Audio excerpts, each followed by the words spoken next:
There's 2 words. And they're not very good. You're fired. Welcome to Watch Mojo, and today we're counting down our picks for the top 10 worst SpongeBob SquarePants specials. Remember the day Sandy and I got married? What? No. I'm freaking out! Number 10, Ghoul Fools. Hey, this is a nice picture. Most SpongeBob specials occurred either because of a special occasion like a holiday, or the writers had an interesting idea about how to flip the show on its head for a day. Although Ghoul Fools aired around Halloween, it did nothing interesting to stick out from previous spooky-themed episodes. SpongeBob and Patrick stumble upon a ghostly boathouse and meet ghost pirates who we find out later were members of the Dutchman's crew. Hey, that's funny. This chest says it belongs to the Flying Dutchman. The plot is all over the place. The story jumps from the crew scaring SpongeBob and Patrick, to the Sponge running an errand for them, to everyone fighting over a treasure that goes to the Dutchman. So, it be me old first mate who stole me gold and me crew. Stole your gold? We just went out to get pizza. That was 300 years ago. We really would have been fine with a rerun of Scaredy Pants. Number 9, Frozen Face-Off. In all honesty, Frozen Face-Off is perhaps the most inoffensive special on this list, but it also doesn't try to do anything remarkable. Come on, Wormies, giddy up!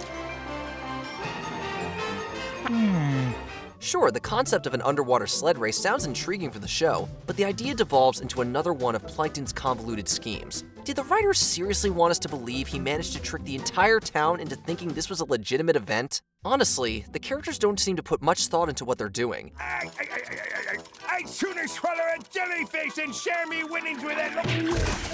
Even a decent setup between the giant monster and Plankton's deep fryer trap that was just, left out in the open, couldn't improve this episode. And Sandy is definitely smart enough to avoid that hazard. Hold on, SpongeBob!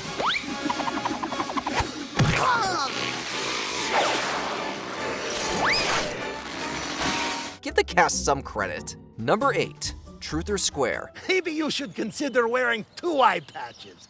That way you wouldn't be able to see what's become of your life. What? So tell me, what are you selling besides your dignity and self-respect? If you really want an episode that's all over the place, then look no further than Truth or Square. The episode that was supposed to commemorate the show's 10th anniversary made no flippin' sense whatsoever. As the Krusty crew try to find their way out of the restaurant's air vents, they look back on various memories that poke all kinds of holes in the lore. Squidward calling people not SpongeBob before he ever met SpongeBob, Good morning, not SpongeBob.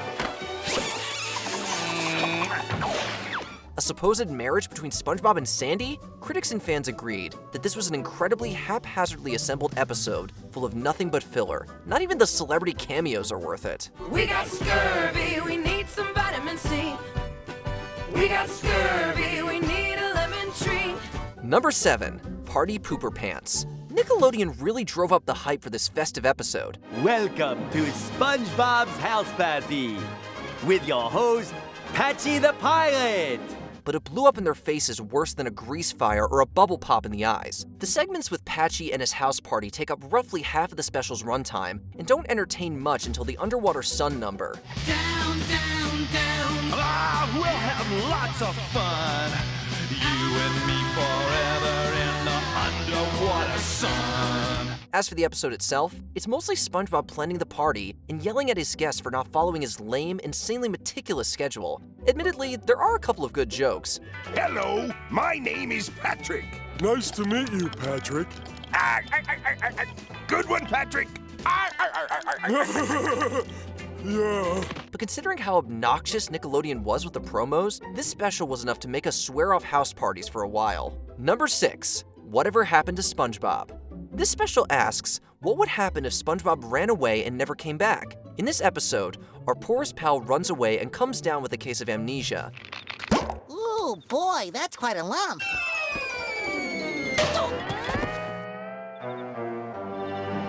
Meanwhile, his friends are sent into a panic and set off to find him. While it had a few decent jokes, the rushed ending is where everything falls apart. Don't stand there. Get in. Squidward? Hurry up. SpongeBob becomes the mayor of New Kelp City while he's still suffering from amnesia. After visiting the Krusty Krab, Bikini Bottom's news channel says a riot has erupted in New Kelp and the denizens are out to get him. So SpongeBob returns to his old life without his memories and the episode ends. Order up! Who wants to be a dumb old mayor when you're the best fry cook in town? And how could I ever leave behind my bestest friend? Oh boy, oh boy, oh boy. Did the writers forget to craft an ending that made sense? Number 5, Pest of the West. Howdy do, yo! Great, another hayseed. Charge him double for his drinks. A Bikini Bottom that's set in a spaghetti western old frontier time period? That's a special we'd absolutely love to see. But why is Pest of the West on this list? Simply put, the whole special feels very uninspired. Hey buddy, better be careful. The heat does funny things to your head. It does? Oh, don't listen to that guy, kid. He's loony. While the writers got creative when it came to which character would fit what tropes, the story itself flounders about up until the short-lived duel with Deadeye Plankton. The musical numbers also failed to capture the infectious rhythms and rhymes of the cowboy tunes that inspired them. Who puts thorns in you so you can save the town? Idiot friends, idiot friends. Idiot friends. This special should have been as sharp as a spur, but instead, it came off as dull and interesting as a tumbleweed. Number 4, SpongeBob vs. the Big One. How could an episode about a wave called the Big One make such a minuscule splash? 2 words, bad execution. After a nasty storm, SpongeBob, Patrick, and Squidward must seek out Jack Kahuna Laguna in order to learn how to conquer a powerful wave that'll carry them home. I bet this guy won't even be here. If he's anything like that last group of dirty dropouts. Oh, don't worry, Squidward. He'll be here. As if the bland writing and awkward pacing wasn't bad already, the biggest disappointment in this special was Johnny Depp's role as JKL. Although Nickelodeon had promoted the crud out of his guest appearance, the star had roughly a page of dialogue. Just keep breathing. That's it? I just want to go home. And most of his lines were very short and emotionless. You would think the celebrity guest would remember to bring the heat after the house party disaster. I was born to do this.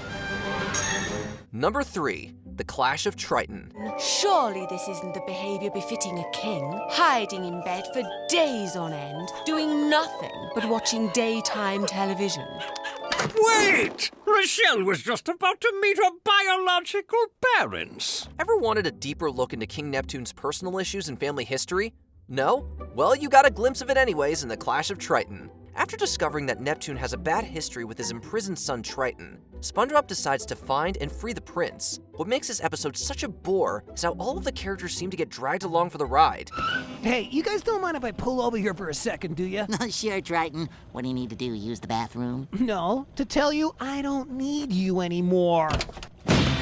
And even after the cast helps mend the king and prince's relationship, they're still punished for no legitimate reasons. While the royal family gains a chance to bury the hatchet over a petty disagreement, we lost too much of our time on this special. It was the best birthday I could ever have hoped for, and it's all because of your little employee there. None of this would have happened if it wasn't for his actions. Number 2, SpongeBob's Last Stand. Please show me your jellyfishing licenses. It's easy to recognize and highlight this special for its good intentions on promoting environmental protection and preservation. However, the episode falters while delivering its message. It goes right over the Krusty Krab. Hey, look, there you are, destitute and living in a cardboard box. Then it does sort of a loop-de-loop before going straight into the front door of the Chum Bucket. What? The plot counts on everyone to be superficial and stupid enough to let Plankton build a superhighway with no real benefit. While kids might find the episode entertaining, the special fails to properly explain what about industrialization harms the environment. And it looks worse when you consider the writers nailed the environmental message before with the Endless Summer episode. Underscored by a messy musical composition, SpongeBob's Last Stand fails to achieve anything it sets out to do. All we are trying to say is give jellyfish fields a chance. Before we continue, be sure to subscribe to our channel and ring the bell to get notified about our latest videos. You have the option to be notified for occasional videos or all of them. If you're on your phone, make sure you go into your settings and switch on notifications. Number 1. SpongeBob, You're Fired. I got fired. Now I'm fun-employed. Woohoo! When Mr. Krabs wants to save a nickel, he fires SpongeBob and takes over the little guy's duty. He does this despite the fact that Krabs has realized several dozen times that SpongeBob is crucial to all his restaurant's success. You're canned. Here's your pink slip. I'm giving you the axe.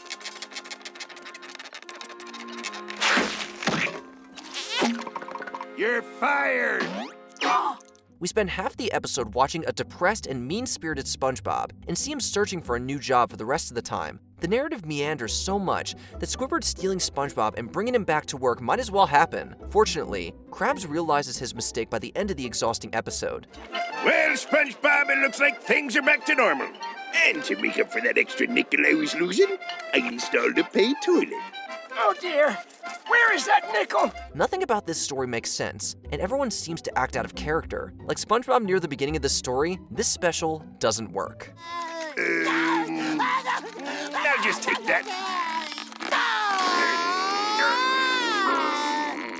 Here, I'll get that for you.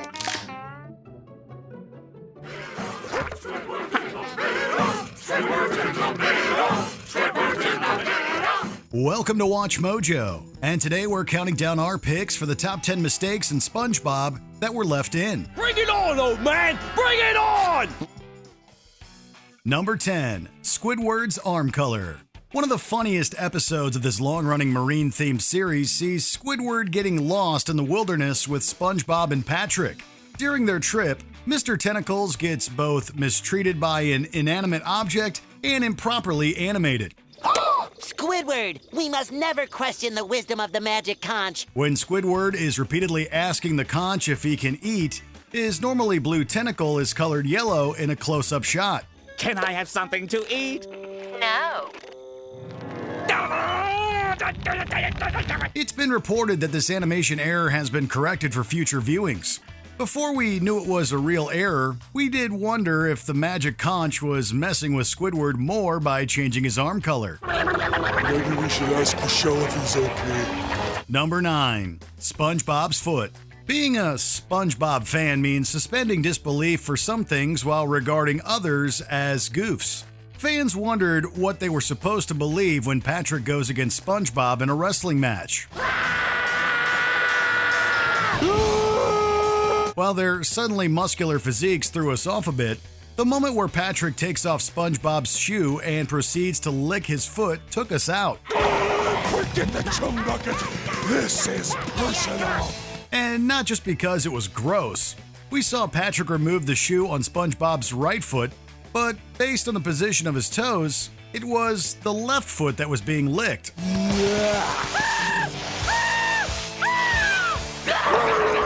While this gross scene is probably a simple continuity error, it's not even remotely close to the weirdest thing about SpongeBob's body. Number 8. Doormat. I hope they're not dirty. When the criminal known as the Tattletale Strangler wants to get SpongeBob, he demands to be let inside the iconic Pineapple House. Forget the key! Let's climb through this window! This is stalled by SpongeBob not being able to find his key. After taking extreme measures to try to get inside his house, the punchline of the joke is that there's a key under the mat. But if you looked at the front door earlier, the mat's nowhere to be found. We're not sure if the sudden appearance was a part of the absurdity of the joke or not. We just have a feeling the Tattletale Strangler wished the mat had been there sooner.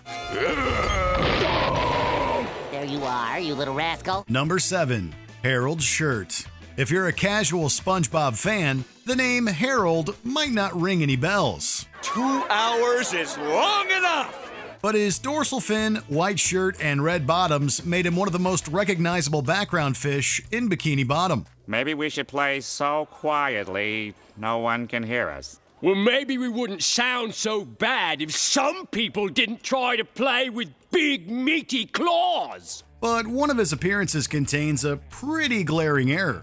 While wannabe superhero Patrick is causing everyone headaches, he confiscates Harold's Krabby Patty. When SpongeBob replaces it, Harold is shirtless. But the fish's white shirt is once again on in the very next shot. Another Krabby Patty for the gentleman. Thank you. Let's hope Patrick Man doesn't confiscate this one. Either he's an incredibly fast dresser or an animator wasn't paying attention to Harold's wardrobe. Number 6. SpongeBob's hat. While SpongeBob isn't always wearing his Krusty Krab hat, it's certainly one of his most recognizable accessories. Although we've seen him wear it outside of work, there was one place where he should have probably taken it off. After Mr. Krabs' nickel-pinching ways caused SpongeBob to lose his beloved fry cook job, he ends up having to work at the Weenie Hut. You're fired. What? Fired? The animators might have been a little too eager to get SpongeBob back to the Krusty Krab, though. During the episode, he has his classic anchor hat while he's still working at the Weenie Hut. Although it does suit him better, it just wasn't time for him to wear it again yet. Congratulations, SpongeBob. You've been promoted. But you just fired me. Number 5. Grill position. The position of SpongeBob's grill at the Krusty Krab is well established. It's adjacent to the cash register, so he can annoy Squidward while working. However, the Nature Pants episode opens with the grill in an entirely different position.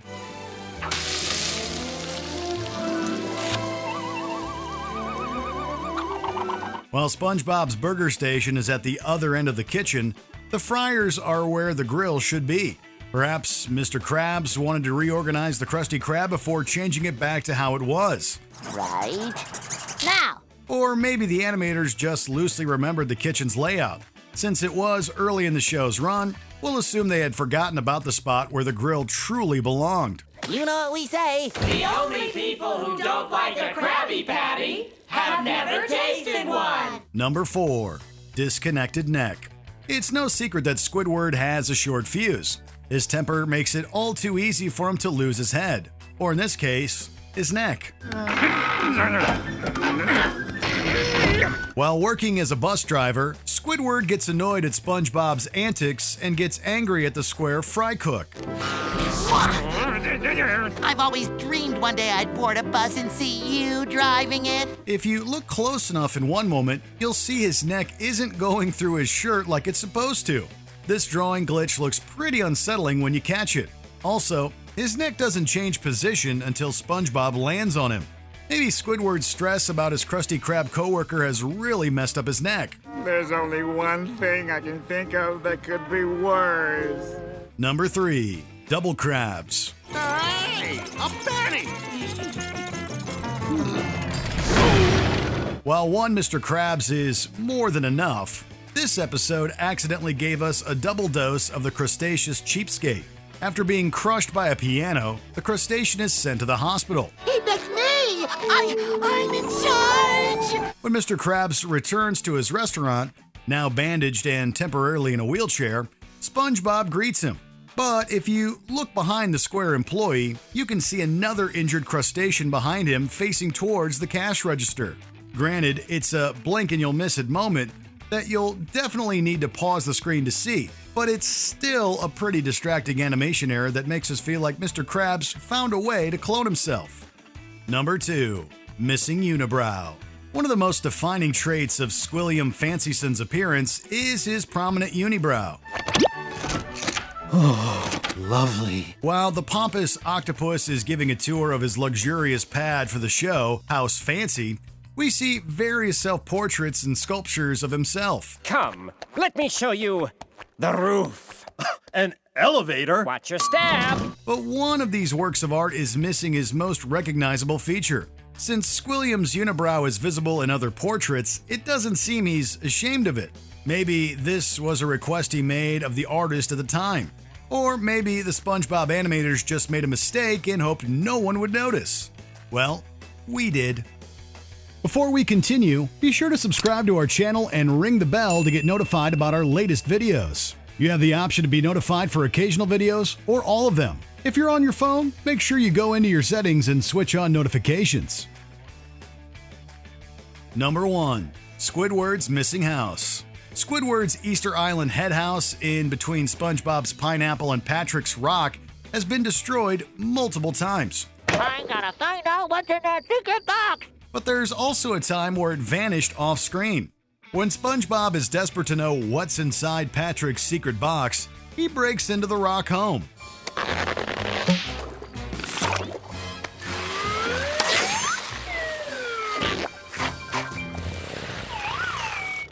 We see SpongeBob go directly from his house to Patrick's with Squidward's house nowhere to be seen. While there's even a joke about Squidward's house being sentient earlier in the episode, we don't think it walked away for one scene.